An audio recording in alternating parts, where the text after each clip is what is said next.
Good morning students. Today we will do question number 5 of exercise 11.3. The statement is from a circular sheet of radius 4 cm. एक circular sheet है जिसकी radius है 4 centimetre. A circle of radius 3 centimetre is removed. उसके बीच में से एक 3 centimetre का radius का सर्कल जो है रिमूव कर दिया गया, काट दिया गया, निकाल दिया गया. Find the area of the remaining sheet. अब जो काटने के बाद जो एरिया बच गया हमें वो बताना है. And take pi is equal to 3.14. साफ सी बात दिख रही है कि इसके अंदर पाई की वैल्यू कितनी लेनी है आपने, 3.14. ये एक सर्कल है जिसकी रेडियस आपके पास है कितनी, 4 सेंटीमीटर. आपको ये बताना है कि इसमें से अगर 3 सेंटीमीटर रेडियस का एक सर्कल काट लूँ, मतलब मैंने ये एक रेडियस का ये एक और सर्कल जो है वो इसमें से काट लिया है जिसकी रेडियस कितनी है, 3 सेंटीमीटर. तो ये जो बाकी एरिया बच गया हमें वो बताना है. तो एरिया की बात हो रही है तो मतलब हमें इस सम में क्या निकालना है, एरिया. एक बड़ा सर्कल है जिसकी रेडियस है 4, एक छोटा सर्कल है जिसकी रेडियस है 3. तो हम दोनों का क्या निकालेंगे, एरिया निकालेंगे और दोनों को क्या कर देंगे, माइनस. क्योंकि माइनस करेंगे तभी हमारे पास क्या आ जाएगा, रिमेनिंग एरिया. और पाई की वैल्यू हमने 3.14 लेनी है. Then we start the solution of this question. पहले आप फिगर बनाएंगे फिर आप ये क्वेश्चन करेंगे. रेडियस ऑफ बिगर सर्कल, जो बड़ा सर्कल है उसकी रेडियस कितनी है, 4 सेंटीमीटर. ऑब्वियस है कि जिसकी रेडियस ज़्यादा वो सर्कल बड़ा, जिसकी रेडियस कम वो सर्कल छोटा. तो ये बिगर सर्कल की radius 4 centimetre. And area of bigger circle, हम बिगर सर्कल का एरिया निकाल लेते हैं. इसका फॉर्मूला क्या होता है एरिया निकालने का, पाई आर स्क्वेयर. पाई की value 3.14 multiply 4 square.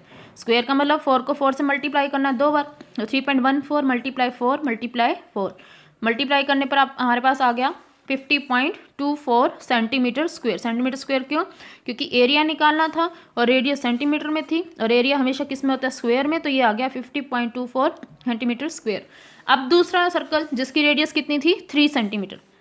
Then radius of smaller circle is equal to 3 centimetre. Area of smaller circle is equal to formula वही पाई आर स्क्वेयर. पाई की वैल्यू 3.14 मल्टीप्लाई 3 मल्टीप्लाई 3. सोल्व करने पर हमारे पास आ गया 28.26 सेंटीमीटर स्क्वेयर. दोनों का area निकाल लिया. अब हमें चाहिए था रिमेनिंग एरिया.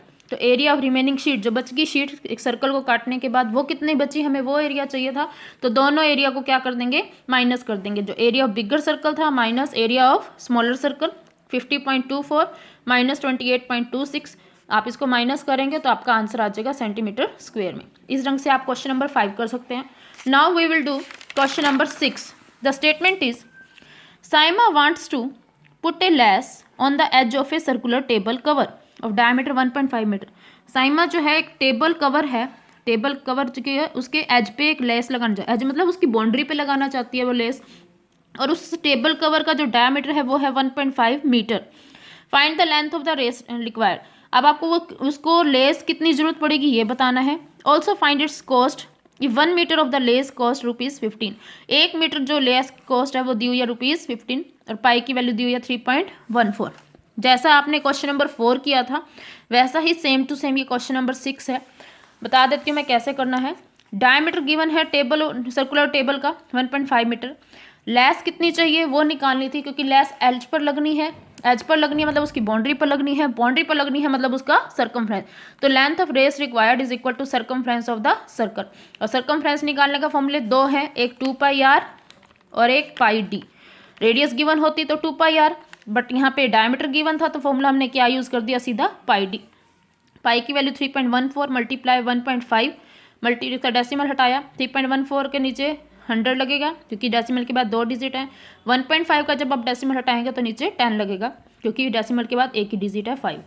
अब इनको मल्टीप्लाई किया तो कितना आया 4710 और नीचे क्या आ गया 1000.